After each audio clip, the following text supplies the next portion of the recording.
எல்லாம் அல்ல ஈசன் திருவடிகளை மனமொழி மெய்களால் வணங்குகின்றேன்.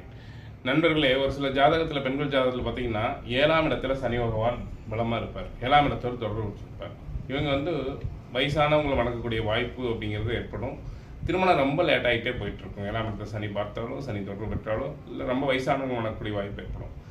இவங்க ஒன்றும் பயப்பட வேண்டாம். இவங்க என்ன செய்யணும்னு கேட்டிங்கன்னா, ஒரு 16 வயது முதலே இப்படிப்பட்ட ஜாதகம் இருக்கக்கூடியவங்க சனிக்கிழமை தோறும் விரதம் இருந்து சனி பகவானுக்கு எல்சாத நைவேத்தியமும் சிவபெருமானுக்கு பாலபிஷேகமும் வில்வமும் சாத்தி அதை வழிபட்டு பைரவருக்கு மறிக்குழந்து புனுகு சாத்தி வழிபட்டு சனிக்கிழமை தோறும் ஒரு தீபம் ஏற்றி வழிபட்டு நல்லெண்ணெயில் தீபம் ஏற்றி வழிபட்டு விரதம் இருந்து வழிபடணும். பெருமானே எனக்கு நல்ல ஒரு மணமகனை கொடுக்க வேண்டும் அப்படின்னு வழிபட்டு வந்தாங்கன்னா இளமையான ஒரு வாழ்க்கை துணை உங்களுக்கு கட்டாயம் அமையும். நல்ல வாழ்க்கை துணை உங்களுக்கு அமையும் ஆச்சுங்களா.